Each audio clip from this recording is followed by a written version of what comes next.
Segundo Crônicas, capítulo 31, versículos 20 e 21. Domingo passado, o pastor Luciano pediu perdão por causa da temperatura, até porque a estrutura nos obriga a retirar os ar-condicionados, né? Estamos somente com esses 4 aqui, que os demais foram retirados, até porque estamos realizando a construção da galeria, e eles serão recolocados. Então, vários irmãos estão assim, né, se abanando, tal. Isso vai passar, tá bom? Mas Jesus foi bom com a gente hoje. A temperatura não está como domingo passado, né? Muito quente. Graças a Deus, o Senhor mandou um vento aí durante a semana, final de semana, tá bom? Então, mas eu peço perdão, faço das palavras do pastor Luciano, das minhas palavras, peço perdão a vocês também. Vocês daqui a pouco vão retornar para casas de vocês e tudo vai dar certo, tá bom? Segundo Crônicas, capítulo 31, versículos 20 e 21. O texto que nós vamos ler praticamente é o término de uma história. E eu faço questão de começar a pregação hoje pela última cena do filme, porque parece que a última cena sempre é a melhor, né? O fim de uma novela é sempre melhor. 300 capítulos, alguém massacra, que a gente tem dó daquele que é massacrado, para no último capítulo ele ter aquela conquista, aquele casamento, né? O mal só morre no final, ou é preso. Então é legal começar pelo final. Difícil é você viver todas as cenas, e a fidelidade a Deus não se dá no final. O final é a fidelidade de Deus para você. Vou repetir: a tua fidelidade para com o Senhor não se dá no final. No final é a fidelidade de Deus que se manifesta a você. Quando há um casamento entre a fidelidade do homem e a fidelidade de Deus, dia perfeito. Quando há uma unicidade entre a fidelidade do homem a Deus e a fidelidade de Deus ao homem, dia perfeito. Olha o que o querido rei Ezequias vai declarar. O texto vai trazer, na verdade, sobre a história do rei Ezequias. Foi isso que Ezequias fez em todo o reino de Judá. Ele fez o que era bom e certo, e em tudo foi fiel diante do Senhor, seu Deus. Em tudo que ele empreendeu no serviço do templo de Deus, e na obediência à lei e aos mandamentos, ele buscou o seu Deus e trabalhou de todo o coração, por isso prosperou. A prosperidade aqui não está propriamente dito a respeito de finanças, mas em ser bem-sucedido naquilo que fez. Não propriamente dito, o texto fala de dinheiro, mas fala de ser bem-sucedido em tudo que fez, porque foi fiel, porque foi temente, porque honrou o Senhor. Tudo que ele propôs fazer na casa do Senhor, no templo do Senhor, para o povo, ele era rei, ele prosperou, foi bem-sucedido. Eu começo a pregação de hoje dizendo que a fidelidade a Deus abre os céus. Vou repetir porque é algo profético, e você tome posse dessa palavra que vem direto do coração de Deus para o teu coração. A fidelidade a Deus abre os céus. Obviamente que toda dádiva que eu recebo é mérito de Cristo, graça pura, 100% graça. O homem não recebe nada se do céu não lhe for dado. A nossa salvação é por meio da graça. Nosso nome está escrito no livro da vida por meio da graça. Estamos respirando por meio da graça. Temos uma família abençoada por meio da graça. Temos comunhão com Deus por meio da graça. Claro, tudo é graça. Não entramos em concorrência com o Senhor, até porque perderíamos. Mas existem bênçãos específicas, e aqui eu preciso que você dobre a sua atenção. Existem portas específicas, existem milagres específicos, que é uma junção da absoluta e poderosa graça de Deus, somado com a tua fidelidade, com a minha fidelidade. Deus não pode abençoar quem não é fiel, porque ele, abençoando quem não é fiel, ele está dando um recibo que ele consagra o erro, que ele consagra o pecado. A chuva cai para o ímpio e cai para o justo. O sol se apresenta todos os dias ao ímpio e ao justo. Oportunidades surgem para o ímpio e para o justo. Não há diferença. Mas questões peculiares ele só realiza para quem é filho. Então eu preciso mais uma vez reafirmar: a tua fidelidade abre os céus. A tua fidelidade a Deus, não estou dizendo a tua perfeição, porque se fosse pela perfeição, nenhum de nós seríamos agraciados. Mas a fidelidade não é mensagem para hoje, mas todo mundo aqui pelo menos já ouviu o que o apóstolo João escreveu quando esteve na ilha de Patmos, quando foi dado a ele a revelação, e o próprio Jesus Cristo se apresentando a ele, e disse: tudo que você ouvir e ver, escreve. E Jesus mandou 7 cartas para 7 igrejas, e uma das igrejas que Jesus direcionou uma das cartas, Jesus pediu para João escrever. E o que foi que João escreveu? Porque fostes, aleluia, fiel na hora da tentação, não negaste o meu nome. Olha que coisa linda. Porque não negaste o meu nome na hora da tentação que há de vir sobre toda a terra. Estava falando do período da tribulação. Eu vou guardar vocês. A fidelidade de Deus se manifesta onde há a fidelidade do homem. A tua fidelidade move a fidelidade de Deus. E se você quiser anotar, anote. A tua fidelidade faz Deus reagir. Deus reage à fidelidade dos seus filhos. Portanto, o meu conselho como pastor: seja fiel aos princípios de Deus, à palavra de Deus. Seja fiel aos conselhos de Deus. Seja fiel à revelação de Deus. Seja fiel àquilo que Deus solicita a você e a mim, pois a fidelidade faz Deus reagir. E quando Deus reage, Ele reage ao nosso favor. Ele reage trazendo vitória. Nós começamos lendo um texto que mostra o fim praticamente de uma história. Alguém que foi bem sucedido em tudo que fez, e Deus reagiu com fidelidade. Mas aí surge uma pergunta: quais as características do fiel? Qual o comportamento daquele que é fiel? Eu separei 4 características. Eu já vou citar as 4, porque eu não sei se eu vou conseguir explicá-las todas, mas já quero citá-las. Você que gosta de anotar. Primeira característica: o fiel não torna-se escravo da hereditariedade. Primeira característica: o fiel não torna-se escravo da hereditariedade. E eu vou ministrar muito sobre esse assunto, porque Deus quer libertar várias pessoas aqui. Número 2, segunda característica: o fiel restabelece o culto ao Senhor.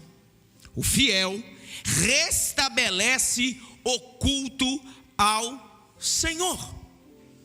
Terceira característica: o fiel lembra-se constantemente da Páscoa. O fiel lembra-se constantemente da Páscoa. Quando eu falo Páscoa, estou falando da cruz de Cristo, Cordeiro morto e que ressuscitou ao terceiro dia. O fiel constantemente lembra-se da Páscoa. E quarto e último: o fiel sabe em quem pode confiar. O fiel sabe em quem pode confiar. Mas vamos lá, passo a passo. Primeira característica do fiel: o fiel não torna-se escravo da hereditariedade. Hereditariedade, ou herança biológica é definida pela ciência como um processo pelo qual as características de um organismo são transmitidas de uma geração para outra geração. Isso se vê pelo DNA. Isso é tão verdade que quando estamos em uma consulta e que há uma suspeita de um câncer, um tumor, alguma doença maligna, a primeira pergunta que o médico nos faz é o seguinte: tem histórico na família? Alguém teve alguma suspeita? Alguém teve um câncer? Alguém teve algum tumor? Ou seja, hereditariedade na visão biológica são características do organismo que são transmitidas de geração para a próxima geração, de uma geração para outra geração. Todavia, isso se resume no setor biológico. Há patologias que estudam sobre isso e que chegam a conclusões que alguém hoje manifesta-se um tumor, um câncer neste alguém, há uma grande probabilidade que familiares antes, pai, avô, bisavô, alguém da família teve. Todavia, algumas pessoas também afirmam que há a hereditariedade no campo das emoções, no campo da espiritualidade. E eu quero tratar sobre isso hoje também. Pastor, mas por que você está falando sobre isso? O que tem a ver o texto que o senhor leu com não se tornar escravo da hereditariedade? Agora você vai entender, tem tudo a ver. Eu não vou pedir que você leia, até porque não quero perder tempo lendo, eu quero te explicar. Ezequias começa a reinar com 25 anos. Com quantos anos? Novo. Torna-se rei com 25 anos. O seu reinado dura 29 anos. Ou seja, o reinado dele dura mais do que a idade que ele tinha quando assumiu. O pai de Ezequias chamava-se Acais. Acais começa a reinar no trono de Israel com 20 anos. Também novo. 20 anos, ele assume o trono. E o seu período de reino dura 17 anos. Vamos fazer conta? Se Ezequias começou a reinar com 25, o reino do seu pai durou 17 anos, e o seu pai começou a reinar com 20, subtende-se então que quando Acais começou a reinar, ele tinha 8 anos. Então quer dizer que Ezequias pegou todo o período do reinado do pai.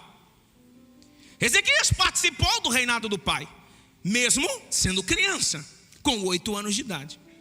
Quando a gente vai estudar sobre os reis da Bíblia, há uma conclusão bíblica e teológica muito precisa. E a conclusão é essa: um dos piores reis que Israel teve chama-se Acais.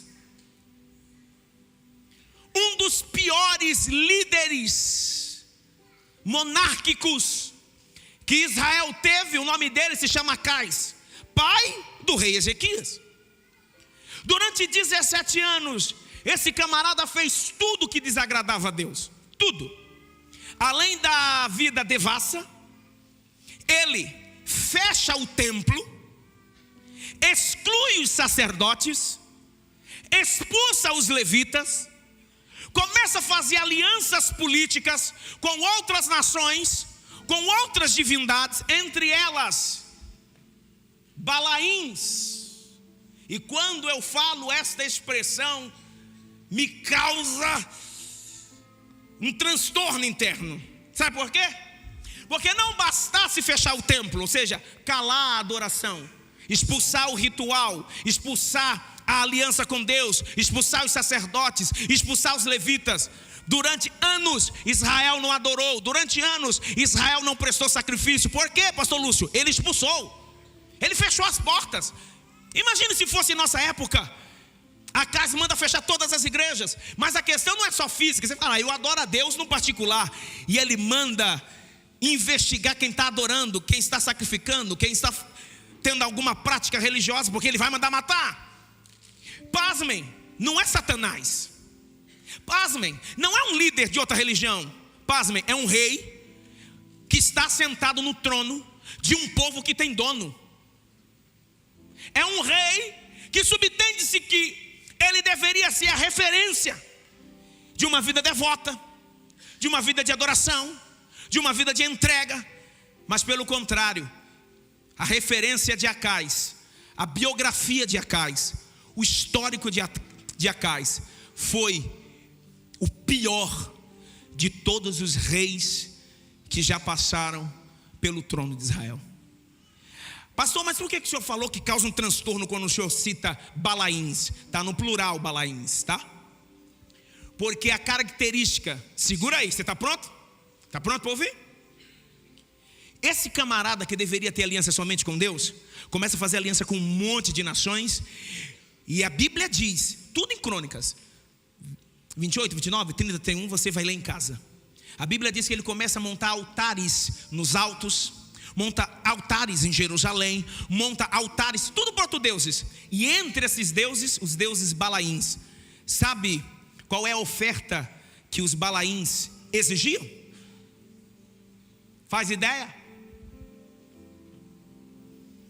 Corpo humano. Mas não era qualquer corpo. Crianças. Você imagina um pastor oferecendo no fogo crianças? Você imagina um líder dizendo em nome de Deus e oferecendo, queimando e assassinando? Esse camarada, não bastasse fechar o templo, não bastasse expulsar os sacerdotes, não bastasse expulsar os levitas, não bastasse fazer um reino péssimo, virar as costas para Deus, ele monta altares, e entre os altares que ele monta altares para os Balaíns. Então este camarada pega criança de judeu, do seu povo, e joga na fornalha, mata, é um assassino quanto mais. Eu ouso dizer que Satanás aprendeu com ele, só pode ser. Tenho certeza que Satanás deve ter dito na época assim: Léo, opa, essa aí eu não esperava, isso me pegou de surpresa. Você imagina um homem de Deus assassinando? Não importa se é criança, adolescente, adulto, ancião, mas você imagina um homem de Deus que foi colocado sobre um trono, o trono de Israel, deveria trazer vida, deveria transmitir vida, agora está jogando crianças no colo de Baal, queimando, assassinando. E a Bíblia vai dizer que Deus se irou, e quem conhece o texto bíblico sabe que Deus permitiu que nações inimigas invadissem Israel. A gente sempre fala do cativeiro do Egito, porque ficou marcante, mais de 400 anos de sofrimento. A gente sempre fala do cativeiro babilônico, 70 anos preso. Mas entre um e outro, neste íntere, alguns cativeiros existiram, em especial nessa época. Deus permitiu que o rei da Síria invadisse, levou cativo vários judeus. Meu irmão, eu vou abrir parênteses aqui. Quando o líder está desviado, quem sofre é o povo. Isso serve para mim como marido. Quando o marido está desviado, quem sofre é a família.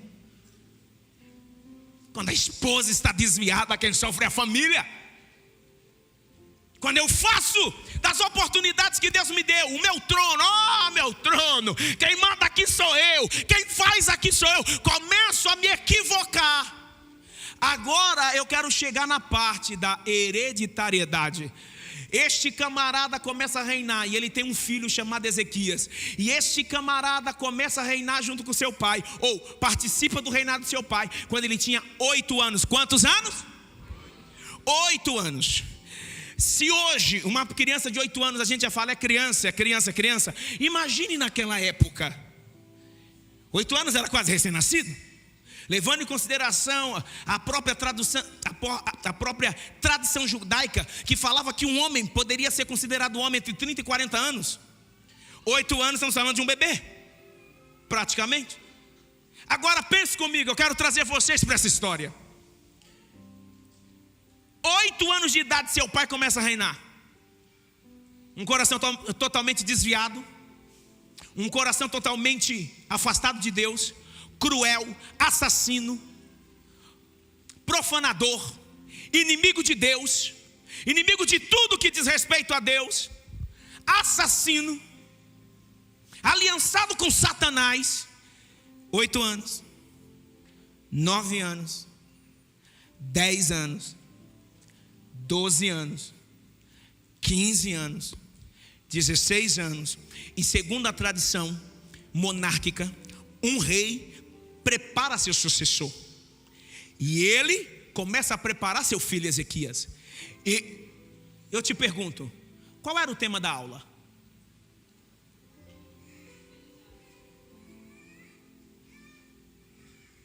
Qual era o tema da aula? Era falar assim: faço o que eu falo, mas não faço o que eu faço? Ou era: filhão, é assim que governa.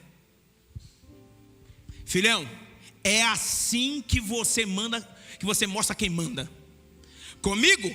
Negócio de sentimento, fazer o que é bom. Não. Eu quero é o cofre cheio. Eu quero é uma vida real, poderosa. Quero ostentar. Então é o seguinte, já está observando seu pai. Seu pai mandar matar quem ele quiser mandar matar. Seu pai peitou Deus, porque seu pai mandou fechar o templo. Gente, isso é muito sério que eu estou falando. Seu pai mandou fechar o templo. E o pior, pegou todos os utensílios do templo. Você que conhece a Bíblia sabe que é verdade. E ele destrói, pastor Elias, os utensílios do templo. Agora imagine que tipo de aula ele dava para o seu filho, preparando seu filho para governar. Seja cruel, seja mão pesada, não tem esse negócio de romantismo. Mas pai, eu vou matar uma criança. Se for para o seu benefício, mata até a mãe. Você conhece alguém que o que importa é o seu bel prazer, não importa se o que ele faz é moral ou imoral, se é certo ou é errado? Todo tipo de informação aquele menino obteve, Léo, de crueldade. O ambiente que aquele menino vivia era um ambiente de sangue, de crueldade, de frustração. Ele não era um funcionário do palácio. Ele não era alguém que fazia parte da cidade de Jerusalém. Ele era filho do rei. Ele tinha acesso a todas as salas, conversas, até porque ele precisava se preparar para o reinado. 17 anos este menino foi discipulado pelo pai, mas não para o bem. 17 anos esse menino foi explorado pelo pai. Vai saber o que esse pai fazia com esse menino, ou exigia que ele fizesse, preparando ele para se assentar no trono. Quando ele completa 25 anos, seu pai morre. Quem vai assumir o trono? Ele. Como que você acha que ele assumiria esse trono?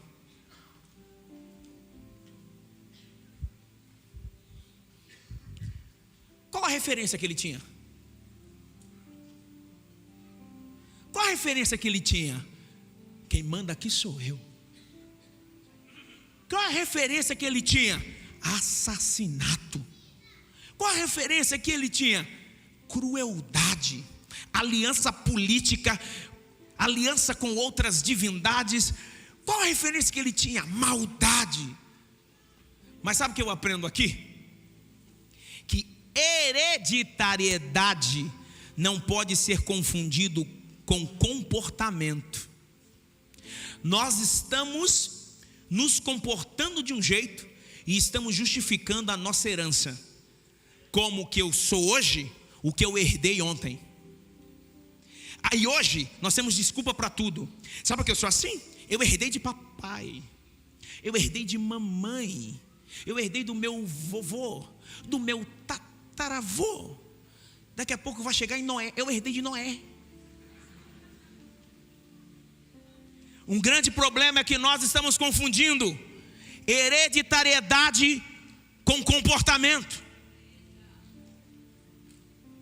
Eu vou mostrar para vocês que 17 anos de ensinamento de crueldade não foi suficiente diante de alguém que resolve virar a chave. 17 anos de crueldade, de ensinamento cruel, de morte, de assassinato, de pecado, não foi suficiente para alguém que decide mudar destino. Pastor, o que o senhor quer falar? Quero te falar uma coisa: o fiel não anda pelo passado, o fiel não anda por herança, o fiel sabe mudar comportamento. Me ajuda aqui no áudio, por favor, meu amor. Sabe mudar comportamento. Sabe mudar comportamento. Sabe. Quero te mostrar. Por favor, abra sua Bíblia aí. 2 Crônicas 29. Obrigado, meu amor. 2 Crônicas 29.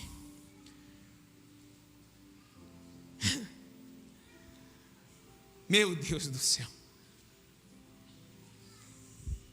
Presta atenção. Quem está entendendo, diga amém.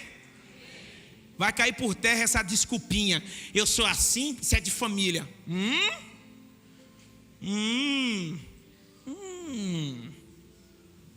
Ezequias tinha 25 anos de idade quando começou a reinar, e reinou 29 anos em Jerusalém. O nome de sua mãe era Abia, filha de Zacarias. Versículo 2, por favor. Ele fez o que o Senhor aprova, tal como tinha feito Davi. Em outra versão diz seu pai. Quando diz que Davi é pai dele, não é pai biológico, está falando pai do trono, que é o trono de Davi. Agora, vamos ver o que a Bíblia fala de Acais. Capítulo 28, versículo 1. Olha o que diz. Capítulo 28, versículo 1. Acais tinha 20 anos de idade quando começou a reinar, e reinou 17 anos em Jerusalém. Ao contrário, ou seja, tudo que Davi fez, ele fez diferente. Não fez o que o Senhor aprovava. 17 anos depois, seu filho reina. Volta lá no 29, versículo 2, por favor. 17 anos, o seu filho começa a reinar. E o seu filho faz tudo que Deus aprova. A pergunta, Andréia, que não quer calar: com quem esse menino aprendeu a fazer coisa boa? Se o seu pai, que era referência pedagógica para ele. Meu irmão, esse menino teve a coragem de dizer assim: 17 anos eu vi um pai cruel, 17 anos eu vi um pai assassino, 17 anos eu vi um pai lunático, 17 anos eu vi um pai peitando o Deus Jeová, 17 anos eu vi um pai devasso, 17 anos eu vi um pai tendo uma mão pesada contra o povo, 17 anos eu vi Deus punindo o povo. Agora que chegou a minha vez de reinar, eu decido ser diferente. Eu não sou escravo da hereditariedade. Tem gente que coloca a culpa na herança. Coloca a culpa na herança, meu irmão. O fiel tem coragem de virar a chavinha. O fiel tem coragem de dizer assim: eu não aceito ser igual meu avô, meu pai, sei lá quem é. Eu não aceito fazer as mesmas coisas. Ele teve coragem. Meu irmão, ele foi 17 anos ensinado, Ricardo. 17 anos, é assim que governa, moleque. Garoto, é assim que governa. Quando chega a vez dele, eu imagino que as pessoas já deveriam ter imaginado assim: filho de peixe. Já sabemos. O que aconteceu no Egito? O faraó da época de José era bonzinho, malzinho, uma mistura. O filho dele, pior. E a Bíblia diz que ainda pegou conselhos com os amigos, e ele dobrou o peso contra os israelitas que estavam lá. Então qual é a ideia? Filho de peixe, peixinho é. Se esse rei já é ruim, imagine o filho. Mas quando aquele menino se assenta no trono, alguma coisa passou na cabeça dele. Alguma coisa deve ter queimado seu coração, e deve ter dito: não. As pedras como em uma montagem de dominó, estão vindo caindo. Mas eu não tenho domínio no começo, mas eu tenho poder para parar.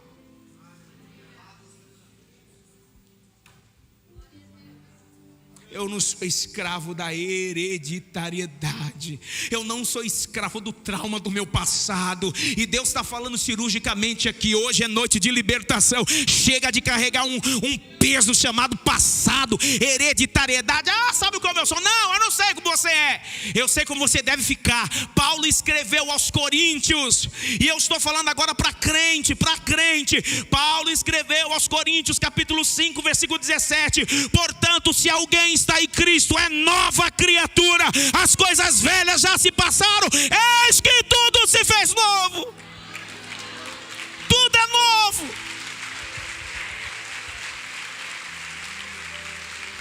Não, pastor, é que você não conhece meu passado. Beleza, não conheço. Você não conhece o que eu sofri. Verdade. Você não conhece meus traumas. Verdade. O senhor não conhece o meio que eu vivi. Então vamos falar de psicologia? É minha área. Então posso falar com você? Tem vários psicólogos aqui, psicanalistas, tudo colega de trabalho, de profissão. É minha área. Então vamos conversar? Vamos fazer aqui uma clínica psicológica?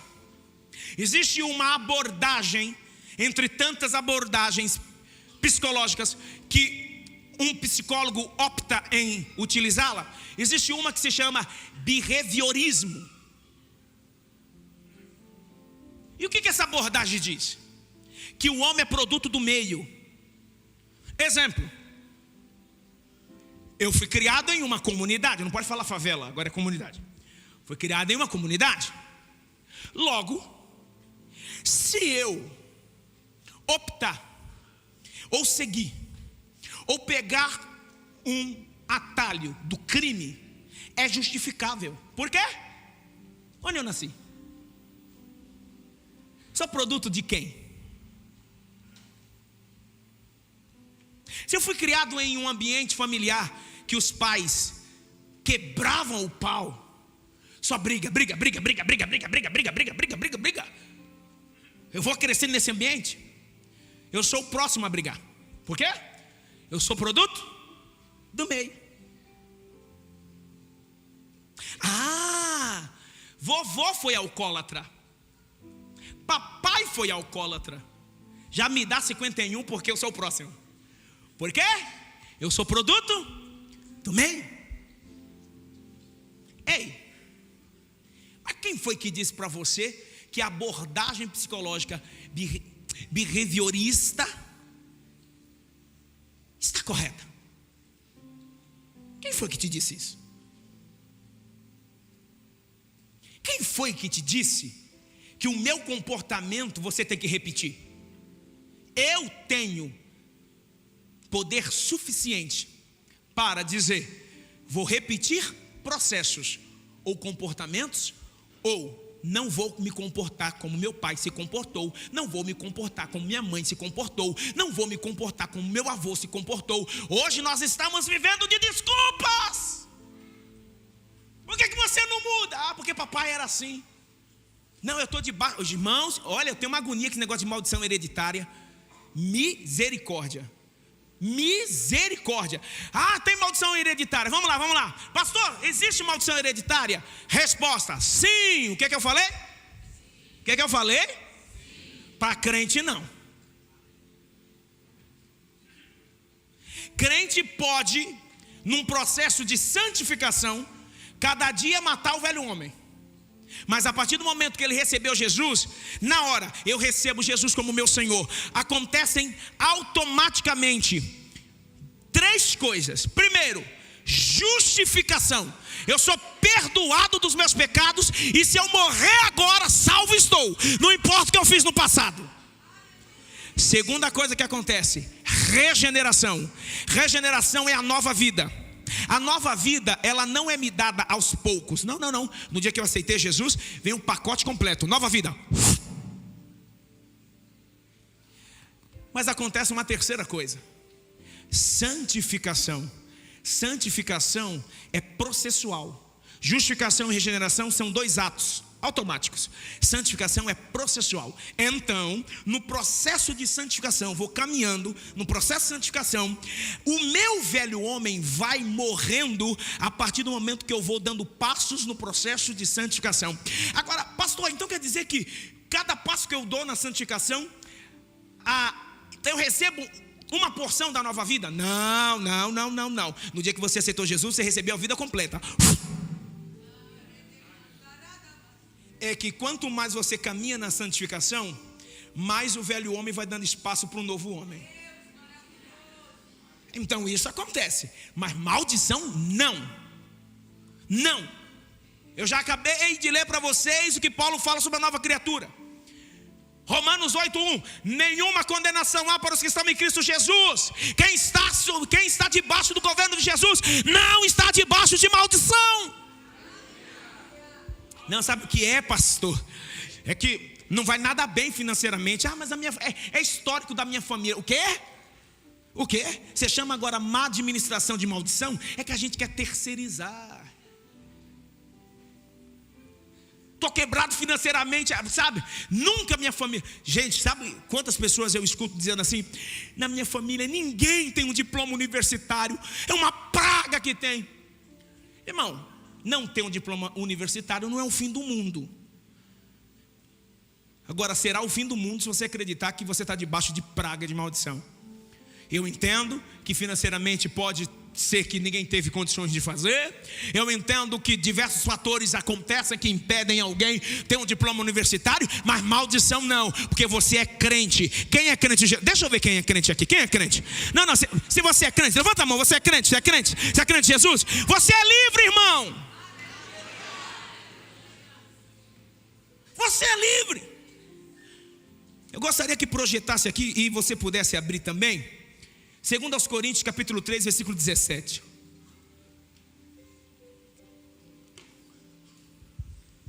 Quem está entendendo a palavra, diga amém. O fiel é livre, irmão. O fiel é livre. Acredita. O fiel é livre. O fiel é livre. É livre. Olha o que Paulo vai dizer. Eu até saí do centro para que vocês possam observar o texto. Já está lá o texto? Não tem problema não, meu amor, a gente espera. 2 Coríntios capítulo 3, versículo 17. 2 Coríntios capítulo 3, versículo 17. Olha o que diz. Saí de cena, porque o texto é mais importante do que qualquer um. Olha o que diz. Vamos ler em uma só voz? 3, 2, 1. Ora.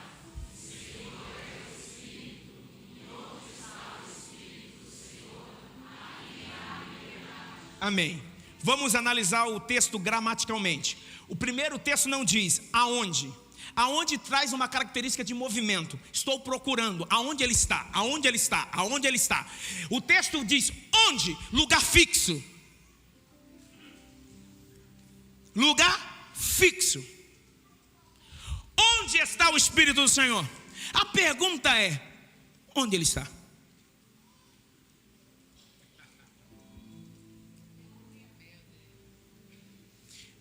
Onde está o Espírito do Senhor? Paulo vai responder. Paulo é um absurdo. Paulo vai responder o seguinte: não sabeis que vós sois templo do Espírito? Aí eu vou voltar a perguntar: onde está o Espírito? Onde ele está fixo? Se ele está fixo no templo e a igreja é o templo do Espírito Santo, não há motivo para prisão, porque onde estiver o Espírito do Senhor, ali há liberdade. Ali há liberdade. Ô meu irmão, para com essa conversa. Ai, fizeram macumba para mim. Não pode falar macumba, dá processo. Tem outra palavra: feitiçaria. Fizeram prato. Crente gosta de negócio de prato. Fizeram um prato para mim. Não, meu irmão, para com isso. Para com isso. Irmãos, eu já fui tanto ameaçado. Colocar teu nome na boca do sapo, teu nome na boca disso. Coloca. Meu irmão, fica à vontade para colocar. Você vai ter 2 trabalhos. O trabalho de encontrar um sapo. Não, sapo tem bastante. A tua obra não vai dar certo. Sabe por quê? Porque sobre mim há o sangue da nova aliança. Eu sou livre. Deus te trouxe aqui para te dizer, eu não vou nem falar mais os outros tópicos, eu vou acabar o culto aqui.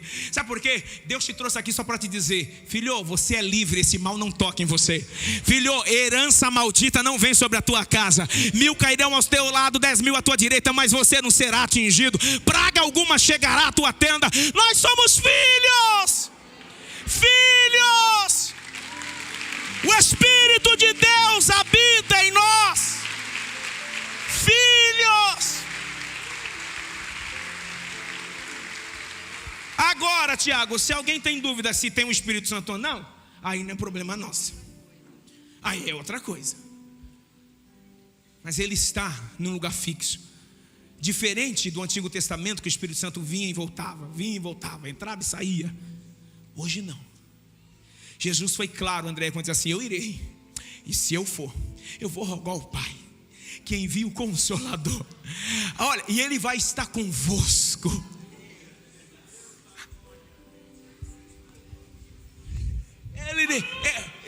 Olha, o Espírito Santo não é turista. Ele não vem por temporada. Não, ele não tem contrato por temporada. Não, meu irmão, o Espírito Santo está aqui. O Espírito Santo está aqui. O Espírito Santo habita em você. Mal algo, para de seguir sugestionamento do inferno.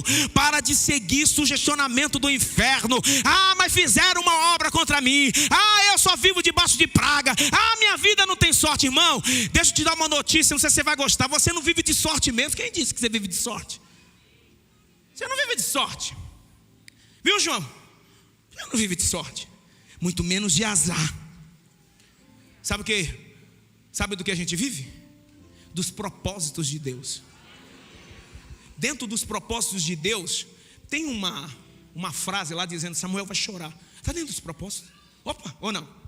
Dentro dos propósitos de Deus está escrito assim: Samuel vai perder. Claro que está. É vida. Dentro dos propósitos de Deus vai dizer assim: Samuel vai ter uma suspeita de câncer de pele. E eu tive há 2 anos atrás suspeita de câncer de pele. E pasmem, voltou esses dias. Voltei ao médico. Ah, e se for câncer? Minha vida não está escrava de uma herança. Minha vida está nas mãos do Senhor. Ah, mas meu irmão, está escrito no propósito que eu passaria algumas coisas. Mas também está escrito, Yuri, está escrito lá, ó, está escrito lá no propósito: o tempo de cantar chegou. Está escrito lá: o milagre vai acontecer. Está escrito lá: Deus vai mudar a sorte. Está escrito lá: Deus vai fazer uma coisa nova. Vai fazer, meu irmão. Vai fazer. Está escrito lá: o choro pode durar uma noite, mas a alegria veio ao amanhecer. Está escrito lá: eis que estou convosco todos os dias, até a consumação dos séculos.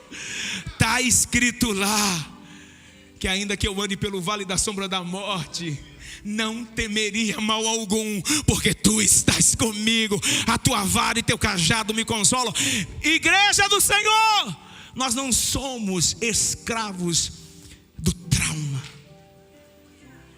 Não somos escravos do pecado. Ei, qual é o teu pecado de estimação? O meu pecado de estimação? A minha herança de estimação? Qual é? Qual é a desculpa que eu vivo falando?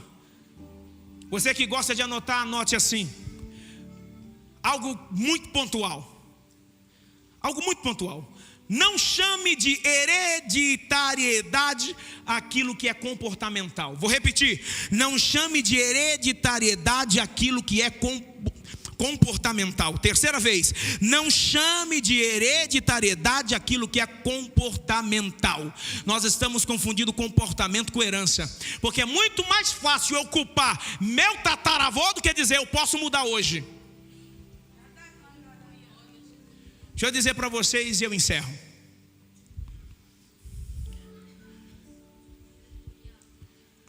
As pessoas me perguntam assim: pastor, por que você fez bariátrica? Estou fechando para você acreditar que eu vou encerrar, tá? Que quando o pastor fala que está acabando, ele prega mais meia hora. É ou não é? É que vocês disfarçam, mas é verdade. Ó, o que você fez bariátrica? Você falava em fazer bariátrica? Nunca falei, tá? É minha esposa. Nunca falei. Para ela foi um susto. Quando eu marquei, geralmente ela que marca a consulta para mim. Eu que marquei. O Tiago da mídia fez a bariátrica com a doutora Mônica. E quando eu cheguei, eu vi, eu nem acreditei, eu nem lembrava mais que ele era obeso. Que a mudança é tão rápida que você até perde a memória de quem era obeso. A filha da missionária Selma também fez bariátrica através da doutora Mônica. Falei: senhor Tiagão, me passa esse contato aí, mano. Passa o caminho da vitória. Passou. Eu liguei, geralmente é a Márcia que liga, mas dessa vez, não era a Márcia que deveria tomar a decisão. A gente terceiriza decisões e depois a gente culpa pessoas. Eu marquei, só comuniquei: amor, dia tal, horário tal, vamos até Santos, tenho consulta com a doutora Mônica. Mas você nem falou que ia marcar. Amor, dia tal, horário tal, siga-me. Ó a Cai se manifestando. Beleza, fomos 2 horas de consulta. Mas o que me levou? Minha mãe faleceu tem mais ou menos 3 anos e pouco, né? Ficou 3 meses na UTI, em um hospital lá no Espírito Santo. Fui visitá-la, saí daqui de São Paulo, fui para lá. Fiquei alguns dias, ia todos os dias na UTI, entrava. Época de Covid, ela não morreu pela Covid, ela nem pegou Covid. Mas você entrava parecendo um ET, porque é coberto de um monte de coisa, porque estava na época da Covid. Eu entrava e eu me lembro que a primeira vez, pastora Val, cheguei perto dela, cheio de aparelho, em coma. Segurei na mãozinha dela, toda marcada, porque 3 meses já na UTI, já não tinha nem mais braço, não tinha nem mais veia. Tudo marcado, tudo roxo, vocês sabem disso, tem várias pessoas aqui da área da saúde. Cheguei perto dela e disse: oi mãe, é o Samuel. Uma lágrima escorreu assim. Ah, eu não acredito nisso. Não tem problema não, eu vi, eu estava lá, ó. Aí comecei a recitar o salmo. Não podia entrar com a Bíblia, então eu entrei com a palavra no coração. Comecei a recitar alguns salmos. Comecei a cantar alguns hinos da harpa, que ela amava hino da harpa. Comecei a cantar alguns corinhos de fogo. Mesmo em coma, daqui a pouco ela estava assim: oh, glória. Eu estava de um fogo no poder de Deus, né? Mulher cheia de fogo, de poder. Se você pedisse oração para minha mãe, até você podia esquecer de orar. Ela não esquecia não. Ela orava. E ela, a lágrima escorrendo aqui. Eu começando a recitar salmos, cantando. Primeiro dia, segundo dia. Eu não lembro qual foi o dia, mas eu lembro que um dos dias eu cheguei perto e depois eu dei alguns passos assim para trás e fui indo até o limite que eu poderia. E fiquei assim, ó, observando. Até porque eu acho que tinha me dado vontade de chorar e não queria chorar perto dela. Então fui para trás e fiquei assim observando. Não sei se foi voz de Deus, se foi a voz da minha alma, não sei. Mas alguém falou comigo. E sabe o que falou? Este é o teu destino. Sabe por quê? Vamos falar de herança. Eu herdei de mamãe diabetes. Eu herdei de papai pressão alta, pressão arterial descontrolada. Eu herdei de mamãe colesterol, gordura no fígado, grau 2, varizes em toda a perna, difícil de achar perna. Herdei um monte de problemas, um monte de enfermidade. Um monte de enfermidade. O médico dizia: diabetes não tem cura. Não é o que eles afirmam. Diabetes não tem cura. Você controla. Sabe essa injeção que o pessoal está querendo emagrecer? Essa injeção era para eu tomar por causa da diabetes. Porque não é para emagrecer, é para diabetes. E ajuda a emagrecer, mas é para diabetes. Gastava uma nota de remédios. Pressão arterial, remédio, tudo remédio. Mas quando eu estou de frente à minha mãe, pastor Lúcio conhecia a minha mãe, de frente à minha mãe. E essa voz veio e disse: este é teu destino. Naquele momento, eu fiz igual Ezequias: não serei igual ao papai, não serei igual a mamãe. Virei a chave, voltei para o Guarujá turbinado. Comecei a andar 7 quilômetros por dia. Marquei a consulta, aí volta a responder. Não estou falando de bariátrica nem de emagrecimento, estou falando da minha história. 2 horas de consulta, a doutora Mônica falando, levei todos os exames que eu tinha. Sabe o que a doutora Mônica me falou? Você é uma bomba ativada, qualquer dia você explode. Você pode ter um derrame, um AVC, você pode ter um infarto na minha frente. É arriscada a cirurgia? É, mas tem mais probabilidade de tu morrer aqui agora do que na mesa cirúrgica. 2 horas de consulta, uma aula. A Márcia do meu lado esquerdo, eu aqui olhando para a doutora. Aí ela fez a pergunta de $1 milhão. Posso passar os exames? Eu nem pensei. Pode. A Márcia, o quê? Mas já nem conversamos. Ele, meu Deus do céu. Falei assim: Márcia, fica no óleo. Brincadeira. Eu disse: não, amor, vou fazer. Nunca disse que faria. Nunca fiquei prometendo fazer. Sabe o que é o problema? Falador só promete, mas nunca muda. Para de prometer, simplesmente mude. Pode passar. Passou os exames, fiz, operei. Aí aquilo que falavam para mim que diabetes não tem cura, estou indo para o 3º ano de bariátrica, mantenho um peso, tenho 78 quilos. E vou te dizer, eu tomava remédio desde 15 anos de idade, eu tenho 41. Desde 15 anos, por que eu estou me expondo aqui para te dizer? Para com esse negócio de herança, você pode mudar comportamento, você pode virar a chavinha. Para de culpar pessoas, as escolhas quem faz sou eu. 15 anos tomando remédio, até o dia que eu resolvi virar a chave. Hoje, quase 3 anos, 2 anos e pouco, eu não tomo um remédio. Eu tomo vitaminas. Se eu não tomar cuidado, a minha glicose vai para 80. Aí é o problema inverso. Não tomo. Gastrite crônica, inativa. Eu quando ia fazer exame de imagem, primeiro, demorava, até porque o Monte Everest estava aqui. A bendita apertava, que quase eu repreendi em nome de Jesus. Falei: minha filha, você quer ver os órgãos ou você quer achar minha alma? Muitas camadas de unção eu tinha. Muitas camadas de unção.